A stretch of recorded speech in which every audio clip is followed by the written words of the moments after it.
Another race in the books. Another good weekend for F1 as the Hungaroring didn't disappoint. While not one of my favorite tracks on the calendar, it was a solid weekend. Qualifying on Saturday with the brand new format was very exciting, very thrilling, on the edge of my seat. And of course, a solid race to follow on Sunday with, of course, Max Verstappen and Red Bull claiming the top step and Sergio Perez coming P3. So excellent weekend for Red Bull.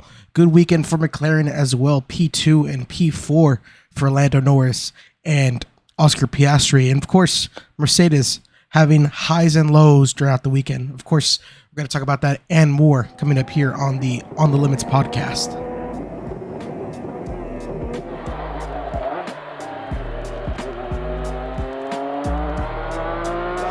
Welcome to the On the Limits podcast, hosted by Julio Rodriguez.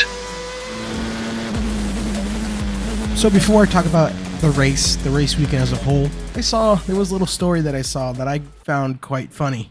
It involves F1 driver, former F1 driver and current media pundit, David Coulthard, and of course, Max Verstappen. It takes us back to Austria just a couple weeks ago. It was on Coulthard's podcast with Eddie Jordan, the Formula for Success podcast, or the FFS podcast. And it goes back to Max's final lap, where he pitted on lap 70 for a new pair of softs to go for the fastest lap. As he was coming into the pits, usually around that time, you have a lot of the media that are down in pit lane, ready to go for the post-race stuff, whatever the post-race stuff is. In this case, David Coulthard was one of those pundits that's going to be down there interviewing the drivers post-race. He was pretty close. He was, of course, where he was standing. It was right by the Red Bull box. And Max comes in. And I'm just going to play the clip so that way you guys can listen to what he says. Well, the risk was too much. I tell you another thing, what I found remarkable. I'm going to share a little insight for you here. I went down and did the top three driver interviews. So I was standing just before the Red Bull garage in the pit lane with my back to the FIA garage door. And I'm standing there with a cameraman that will film the top three interviews. And it's traditional, you go there and you're in place ready for when the race finishes. And I see Max is coming down the pit lane. So I take my phone out. I thought, I'll take a wee video of a pit stop for my son. It'd be a nice little thing he was watching in the pits. And Max came past. And I'll show you the video. Sadly, our listeners can't see it, but he went past about half a metre away from my feet. I couldn't go any further back. And he pulls into the pit box. I film it, and I think, God, that was, I was a bit... On the edge. A bit on edge. I feel like I'm maybe not in the right place. So we here. know that David Coulthard, he's been in around this business for a long time. Of course, him being a former driver, and him, of course, being a media pundit for the longest time. He knows the risks that are involved when it comes to standing down the pit lane. And he said he was about half a meter away, which for us American people that don't use the metric system, it's about a little over a foot, which that's pretty close. Pretty close, and one might say, oh, well, that's pretty reckless for Max. And while I can agree, it is a little reckless, but I'm just going to play this next part just to show how much of a menace Max truly is. And I was flying back with Max to the south of France, back to Monaco. And he arrives at the plane because he's been doing some documentary filming. I'm already on the plane. And he comes in and goes, "Did you like how close I got to you in the pit lane?" And I went, "So you knew it was me?" He said, "Oh yeah, I didn't need to go that close. I just wanted to give you a little scare." But that's how good these people How are. much capacity this guy? And I was like, "Well, how did you know it was me?" He went, "There's only one guy with white trousers and white hair that stands in the pit lane." See, when you put it on that context, considering we know Max and DC's relationship, they're both pretty close. They're both very friendly with each other. And of course, one of my favorite interviews with Max was an interview that he did with David Coulthard, I believe at the beginning of last season. They were on a boat and they were kind of talking about the 2021 championship and just how much of an effect it had on him and what it meant to him. Just in general, DC was able to get a lot out of him. And again, that just goes to show that Max is just kind of bored. He's always looking for ways to try and entertain himself. It's proven countless times that Max just wants to have fun sometimes when he's bored. And he clearly was bored. Of course, he wanted to set the fastest lap. And why not mess around with a colleague of his, a friend of his? And I thought that was pretty hilarious. But so now let's go ahead and move on to talk about the race. You know, at first with this new qualifying format, I mean, I thought the concept was interesting. I thought the concept is interesting where they have to use all three different tire compounds in each different session. It's definitely going to be a lot more close, but at the same time, you're kind of on the border with how much Formula One management has been pushing a lot of these experiments lately. More notably, think about the sprints, where that's a whole different discussion that I can go on, which I'll probably talk about next week because Spa is coming up. Spa is one of the races this year that is a sprint race, which I think personally it's not a good idea to do a sprint race at Spa, considering how big the track is, but that's a discussion for another time. But surprisingly, I actually did enjoy this qualifying. It had me on the edge of my seat. Nobody was really safe unless you were in a Red Bull or Max Verstappen. And you talk about the timings and how close they were. I can think of course, a couple instances throughout the three sessions. You look at the end of Q2, where the borderline to get into Q3, where Alonso was P10, and I think Sainz was P11. It was only 2 thousandths of a second difference. And so it goes to show in qualifying specs with this type of, it goes to show that with qualifying, with this kind of added into it, it's all about the fine margins. Again, we saw at the end of Q3, where I believe the top five were within 3.5 tenths of each other. More notably, Hamilton, who took pole, beat Max by 3 thousandths of a second, which that's very fine margins. And I'm looking at my notes. Give me 1 second. And I think outside of regular qualifying, I think if they throw in a couple of these throughout the year, other than just the two that we're having, of course, it was going to be 3. The first one was going to be at Imola, but of course, we all know the Imola race got canceled. And of course, we just had this in Hungary, and the next one's going to be at Monza. So that should be really interesting to see at Monza, especially when it comes to the type of track that Monza is, where it's a very low downforce, try to minimize the amount of drag that you can that the car has. It's going to be interesting, so I'll be excited for that. And I wouldn't mind if Formula One management decided going forward, hey, let's go ahead, let's add this to a couple more tracks next year. But also, one thing that this kind of new type of qualifying really emphasized was trying to make sure that the drivers can get on the track at the right time, or else they just won't set that lap. You look at George Russell, who kind of got screwed over at the end of Q1, where he wasn't able to get a final run in compared to other guys. I think that's partly to blame on the Mercedes strategy team, where they sent him out at the last possible second, and by the time he got to the final turn to get ready to start his lap, there was a whole bunch of other drivers just getting ready to go one after another just to make sure that they can get their clean lap in. So every time that George was going to get ready, he was starting his approach onto turn 14, the final turn, and then all of a sudden, boom, he got interrupted. The first time it was Lando that passed him. Okay, he had to stop. He had to reset himself. Okay, then he's about to go again. Gets stopped again. Bottas then came past him again. So he had to reset himself. So finally, he's just getting ready to hit the gas and go. And all of a sudden, Pierre Gasly just comes out of nowhere down his inside and really messes him up. And so, because he got interrupted 3 times, each and every single time that he was going to go, he kind of got screwed over. But fortunately, he was able to recover from P18 to P6 in the race. So good race from George Russell.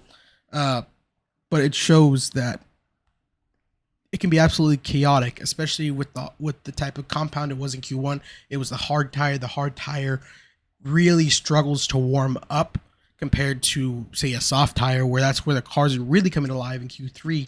We saw them just going for it in Q3. Speaking of Speaking of Mercedes, we look at his teammate Lewis Hamilton, pole position. It was the first time hearing "Get in there, Lewis" from Bono in a long time, since the 2021 Saudi Arabian Grand Prix, which that feels like a long time ago, even though it was about like a year and a half ago. It's going to be nearly 2 years actually, coming up in just a couple months from now. But it just felt good hearing that from Bono, and just feeling that emotion that Lewis is happy that he's finally broken through. He's been so close several times, but he just hasn't been able to make it. But he finally made it, and it felt good to see that. But of course, in the race, he got that bad start. He got passed up by, of course, Max passed him into turn one going down the inside. You had Oscar Piastri, I believe. He passed him around the outside going into turn 3, and Lando Norris had passed him. So he lost 3 positions in the first lap, just within the first couple turns. And throughout the race, he was kind of complaining about the pace of the car. Around lap 20, he was wondering how McLaren had gained 9 seconds. I think this was after the first round of pit stops. And 5 laps later, he goes on the radio to Bono, where Hamilton says, "Where am I losing all the time? Is it just the car slow? Is the car just slow?" Bono then replied, "A lot of straight line, then turns 11 and 14. So that's where he was losing a lot of speed." And Hamilton replied, "Are you turning the engine down?" Bono said, "Negative. We're doing things to improve the temperature situation." So that's one thing that Mercedes was struggling with, the engine temps, because of course it was a hot day in Budapest. The track temps were pretty high, and then the air temps were pretty high as well. But as I said, kind of during that second stint, that's when the car really started to come alive, and he was really starting to catch Oscar Piastri for P4, but in the end he wasn't able to do it. But still, P5 is a good result. I mean, it would have been cool to see him win, but then again, you have Max, who has just been completely dominant. We all know that. Speaking of Red Bull, 12 wins in a row for Red Bull, and of course 7 wins in a row for Max, which that's absolutely insane. They have officially beaten the McLaren record from, I believe, I forgot the year, but that was when they had Ayrton Senna and Alan Prost in the car, which that was a long time ago. Late 80s, early 90s. So that's an absolute mega achievement. Sergio Perez starting P9, finishes on the podium P3, as I stated at the beginning.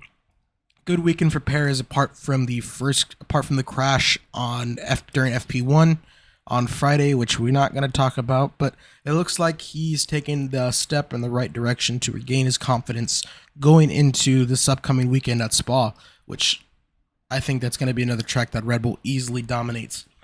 So good on them. Well, of course, there was a couple of incidences throughout the race. Of course, we go to lap 1, of course, at the start of the race, where you had that accident between, of course, the 2 Alpines. It was caused by Zhou Guanyu, where Zhou, he had anti-stall coming off the line. He had a really slow start. He had a car passing around the inside, passing around the outside. By the time he was able to recover as they were going down to turn 1, he kind of broke really late. I think, if I remember correctly, they said it was something to do with like a brake failure or something like that on the car. And ultimately, he kind of sandwiched Daniel Ricciardo, who got hit from behind, which then made Daniel Ricciardo hit one of the Alpines, and then the Alpines collided, which sadly by lap 2, both the Alpines were out of the race, which at least it wasn't none of their faults. It wasn't on any of them, but it sucks for those two guys, especially now with the resurgence of McLaren. Just some more little pit stop incidences. On lap 18, I believe that was the first round of pit stops. Charles Leclerc had a bad stop, 9.4 seconds due to a wheel gun failure on the rear left, which thus he ended up getting a 5-second penalty for speeding in the pit lane because he locked up going into the pit lane. I believe that was later on in the race. Yeah, lap 46, that was the second stop where he got infringed for that 5-second penalty, not points. He was arguing with his race engineer, Xavi, about the strategy. Questioning, again, this all goes to Ferrari, and what are they doing? Just what are they doing? I mean, I don't even know. how many times do we have to say, looking from the outside, that Ferrari is a strategic mess. They don't know how to run a strategy properly. I mean, I don't know how to run a strategy properly. I'm just some random dude on the internet that's just giving my opinion. Another incident, you look at Fernando Alonso. I believe his pit stop was on. I believe, yeah, it was the same. It was around the same time as Charles Leclerc's pit. He came into box. It was a really slow lap. I didn't write down the time. I forgot to write down the time. He forgot to hit the brake as he was coming in, which didn't stop the rear axle from spinning. So that really delayed him. I believe the stop was around 7-8 seconds. So the team did a good job of staying away, waiting for the rear axle to finally stop spinning. And once it was able to, they were able to replace the rear tires, and off he went. Other than that, there wasn't really that many incidences. Of course, you had there was a couple of track limits for a couple of drivers throughout here. But of course, one of the main stories I want to talk about is, of course, McLaren back-to-back podiums for Lando Norris, P2 for him, and of course his teammate Piastri, P4. Now that they finally have a good car, it's all about, can they continuously get these results? Of course, it's 2 weekends in a row that they've produced strong results. Of course, we'll see next weekend at Spa, this weekend coming up at Spa, how well they could do. But if all seems like how it is, then hey, maybe another podium for him. I highly doubt the win is out of the way. Even Lando said that, hey, the only way that we can get a win is if Max retires. That's it. Which, from Red Bull's reliability standpoint, I don't think that's going to happen. But you never know what can happen.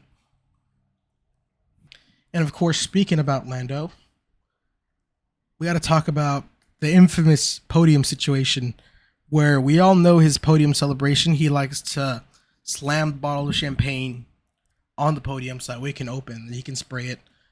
Last time at Silverstone, when he got the podium, he ended up knocking over Max's trophy. And again, he did it again this time. He hit the champagne on the podium. The bottle came out, and then you kind of just saw the trophy just fall down and break, which that's kind of like there was a video that I saw where he kind of hits it and then he starts to spray, and then he looks down, he looks at it, he kind of has the face like, what did I do? And then he kind of just moves on from it really quickly and just gets back to the celebration. And then it was kind of I think when they were getting ready for the picture, that's when Max finally noticed what happened. And so when the reports just started coming out about the whole trophy breaking situation and the total cost, the cost when it came out, that trophy cost 40,000 euros. 40,000 euros, that's a lot of money. A lot of money. And of course, the one thing that I found out also is that the trophy is completely handmade by Hungarian artists, and it's a beautiful trophy. I love the design of the trophy. It's very unique. I love the floral patterns. I kind of have it in front of my face right now. It's a beautiful trophy, and it just sucks that it got broken. But the company that is behind the trophies has already told Max that they're working on making him a replacement, but it's going to take another 6 months for him to get that trophy. And of course, you look on Twitter or X or whatever Elon Musk calls it now, and Lando just kind of felt bad about it. But maybe now we'll know that Max they're gonna have to be a little bit more careful of where he places that trophy, because 40,000 euros, that's expensive. I'm not even gonna bother figuring out how much that is in dollars, because all I know is that's still gonna be in the thousands, like around that area. So that's gonna do it for today's podcast. Of course, this weekend, Spa, my favorite track, fun track to race on. I do a lot of sim racing. It's one of my favorite tracks to just race on, to do laps around when I'm bored. And of course, it's a really great track for F1. And hopefully this isn't the last track, because I think, next year they only have a contract till next year. So let's hope. We had a lot of people that turned out this weekend, a lot of viewership this weekend. Again, because Spa is the legendary track in F1. And I can't wait for the race this weekend. I'm really excited. Apart from it being a sprint weekend, which I don't like. We'll talk about that in the next episode. But excitement all around for Spa. And then it's a summer break. So thank you guys for listening, and I'll see you next time.